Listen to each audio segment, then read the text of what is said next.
We're joined right now by the head coach of Michigan State, Tom Izzo. We'll ask Coach Izzo to give us a couple thoughts to open things up. Then we'll take some questions. Coach. Wow, what a beautiful facility. I think we're as excited as anybody to be here. Facility's great. Minneapolis is great. I like a little bit of cold weather, and yet I heard it's supposed to be real nice over the weekend. But we feel fortunate to be here, and yet we think we've earned our way to be here. And Texas Tech is we kind of clone each other in some ways, and yet I think Chris has done a great job with his team. We're both disciples, with Bob Knight and Judd Heathcote, and those two guys were best friends. Chris and I are getting to know each other, but great respect for what he's done and how he's done it, and of course for a couple of his players that are of the elite nature, and yet I'm really proud of what my team has accomplished, meaning the way we've reinvented ourselves a few times and kind of stuck to the task and found a way to get to a Final Four. No better thrill than this. If you have a question for Coach Izzo, please raise your hand. Let's start on the right side up front with Chris from St. Paul. Chris Thomas in St. Paul, Pioneer Press. Coach, Vikings quarterback Kirk Cousins is going to be here this weekend cheering you guys on. Wondering what your relationship was with Kirk when he was at Michigan State. What's your relationship with him now? Has he ever addressed the team, and how big of a Spartan fan is he? Oh, he's a big Spartan fan. He actually, I did talk to him 2 days ago, and hopefully he's going to come by tomorrow and talk to the team a little bit. But I had the privilege of going and playing Augusta with Kurt a couple of years ago, and there's a great relationship at Michigan State football and basketball, and to the day I die, I think his speech at the opening of college football for the Big Ten, at Big Ten Media Day, is one of the great all-time speeches I've heard. I've got it on tape, so I know Kurt pretty well, and yet I believe in him even more than I know of him. He's an unbelievable guy, and yeah, I'm excited that he's going to be here this week. He was actually at one of our games in Washington last week, and I'm sure he is. I know he's a big Michigan State fan, and I know he's a big supporter of basketball, and I appreciate that. Front and center, Coach Adam. Coach Adam Zagori, I haven't seen you in a week, so I know you missed me. Jarrett Culver, what have you seen from him? Does he remind you of anybody? Does he compare to any college or NBA guys you've seen? I've been really impressed with him. I love guys. I had a kid named Gary Harris a couple years ago who I thought was one of the best two-way players I've ever had. He could do it on the offensive end. He could do it on the defensive end. He could impact the game in both. I think Culver does that. I don't know if he's Scottie Pippen-ish like. There's probably better guys early.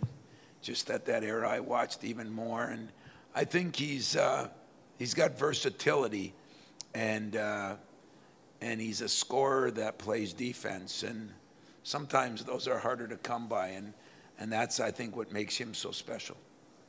Coach, we're going to move to the left side, just to the right of the aisle. Mike DeFabo, Lansing State Journal. Tom, 20 years ago in 1999, you took your first team to the Final Four.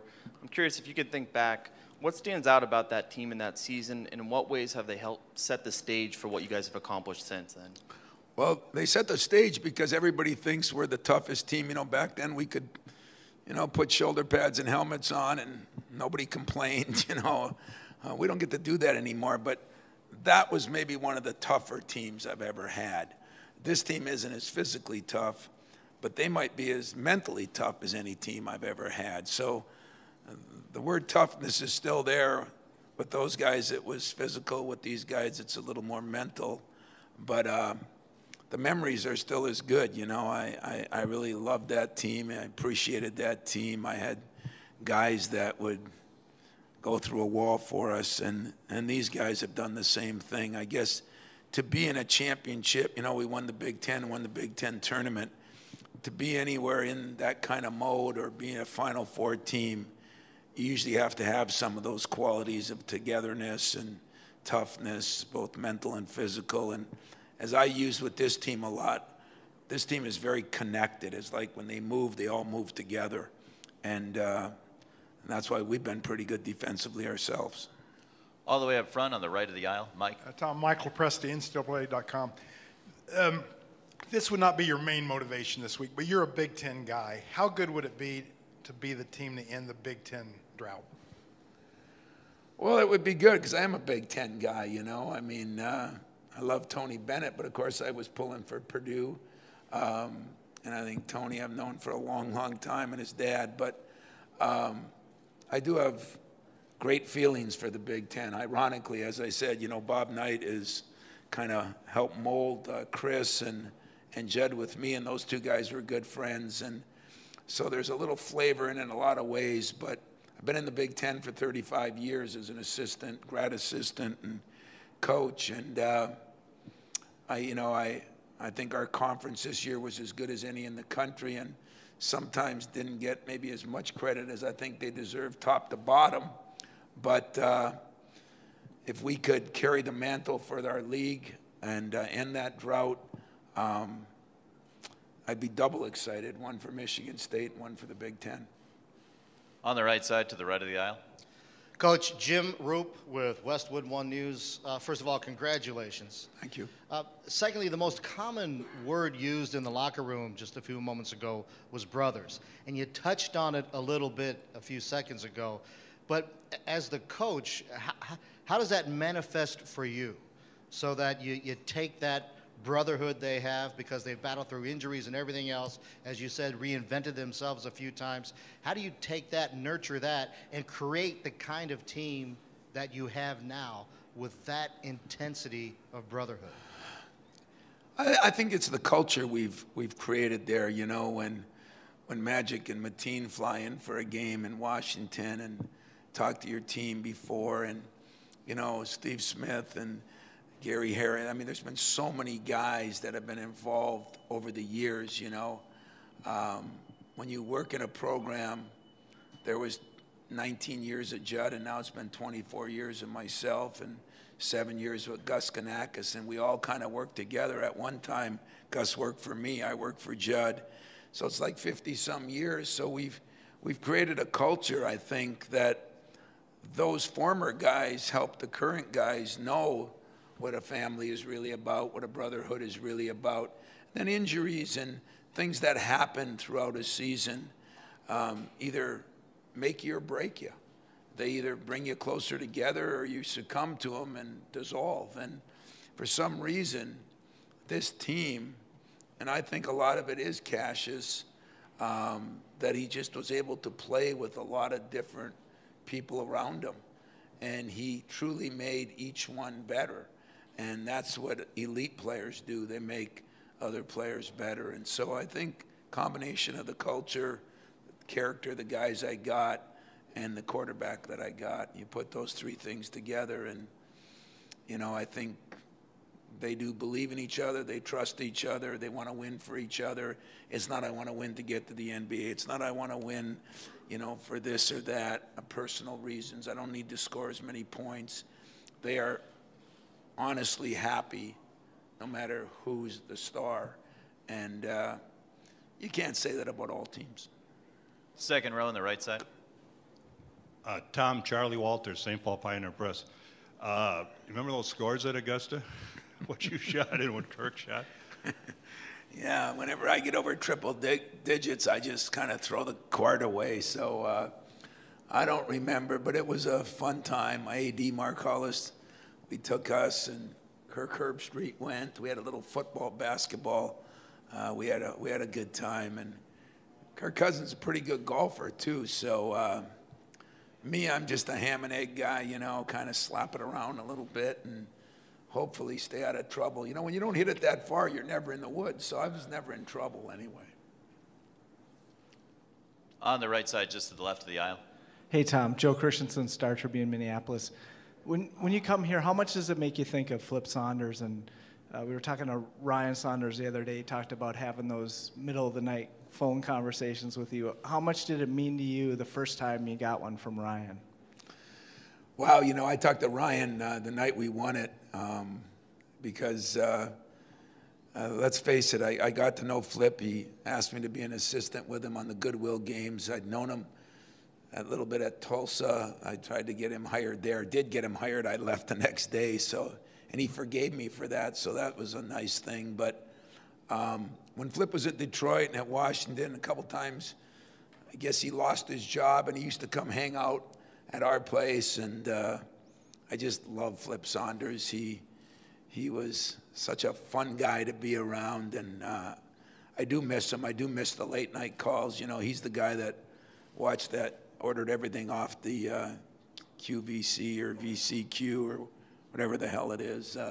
But he'd stay up all night, and that's all he bought, his watches and his coats, I think. And I'd ask him where he got it, and he'd tell me. I told him he's crazy, but he would call late night, and coaches stay up late. And I missed those phone calls. But the other night, Ryan called late, and he said, my dad would be excited, and Ryan's going to be in town. They play a couple games. I'm going to try to get over and see him, and hopefully I can see Debbie while I'm here and the girls. But I miss Flip.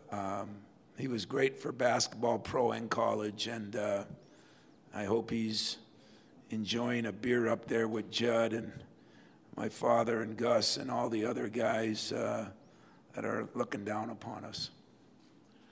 Back of the room, just to the left of the aisle, Ralph. Tom, Ralph Russo from the Associated Press. When you have a player like Joshua who gets injured, how do you make sure he still feels like he is part of the team and how he can still contribute despite the fact that he can't play? Well, I coined a phrase for Joshua. I did two things. I said some guys like the game, some guys love the game, and some guys live the game. Joshua's a guy that lives the game. And so I did have to keep him involved. So I put him in charge of getting our guys ready on out-of-bounds plays. We screwed up a game early, and I said, Josh, it's time for you to take over. So if you watch him on the bench, whenever there's out-of-bounds play, he's getting the guys ready. He does some of that. He's become a quiet kid that became a great leader last summer, and he still leads. And that kid has not missed 1 second of one practice the entire time he's injured. Even when he rehabs, he either does it right there in front of him or he comes in. He's a special person, both as a student, spiritually, and athletically. And we miss him, but we have kept him involved. And a lot of times I'll text him at night and say, guys are going to get a little big-headed now. Make sure you do this. Or guys are going to do this. Make sure you do that. And he's already on top of it. If you talk to Josh at all, he's going to be one of those guys that when he leaves, I'm going to be sorry that he left. Coach, all the way up front to the left. Charles Harmon, Minnesota Sports Recorder. How you doing, Coach? Good, man. You're playing in Minnesota, and Clem Haskins coached here. In fact, he coached the last team that won the Big Ten before the tournament came in. Can you just talk about his legacy into the Big Ten while you was here? Yeah, I saw Clem. He was at our place because his son is kind of works with the Pistons, and we had an exhibition game, and I walked out, and there was Clem. And Clem and Judd and Gene, I think Clem had 2 ostriches and his farm, and he named one Judd and one Gene. I'm surprised he didn't have 2 jackasses and named one Judd and one Gene. But he too kind of taught me a lot. I learned those 3 guys, my first Big Ten meeting, it was unbelievable because those 3 guys they ruled the roost for the coaches. I was the new guy and sitting in the back of the room almost like this, hiding. And Clem, for some reason, they were all good friends with Judd, and they all kind of took me under their wing. And what I learned, they were all tough guys, but I swear to you, none tougher than Clem Haskins. His teams, those were fist fights. Not that Katie's weren't, but back then, I just learned about how hard a team played. And, when I got the job, he called me. He stayed in touch. Still, once in a while, I talk to him. That was a vintage era that I have tremendous respect for those guys. They were great coaches. They were great guys. And I miss all 3 of them in a way in the league. I really do. Right side to the left of the aisle. Mike. Yeah, Mike DeCourcy from Sporting News. Tom, when the year began, you knew you had a really solid situation at point guard. did you ever imagine Cash as Big Ten Player of the Year, first team All-American? Is that something that you had in your plans when you began recruiting him and then when he joined your program? Well, I had those in my plans when I recruited him, but no, I can't sit there and say at the beginning of the year I thought he would have the year that he's had. You know, he really improved defensively early in the year, but the way he scores the ball and the way he's efficient, you know, and it's been a little harder too. I mean, you know, his percentages have gone down a little bit, but they should, you know. People can load up on him a little differently. He had to make adjustments to that. You take a guy like Josh away, he was our leading three-point shooter. Then you take Nick away, when every time Cash threw it in there, you know, he was getting an assist on a 65% basis. And you took those two things away, and he still led the Big Ten in assists. Is just remarkable.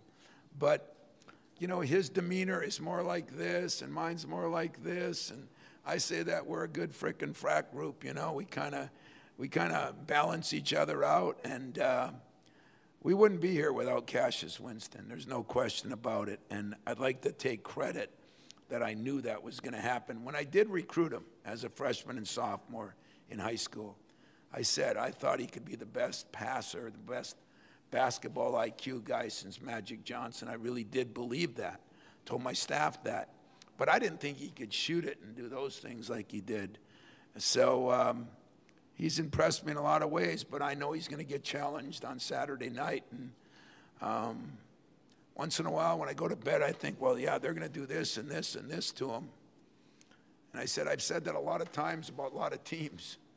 And they did, and yet he still found a way, you know. And so he's going to have to find a way again to make 5 or 6 other guys better and still find a way to score some and do some things himself if we plan on moving on. Third row center.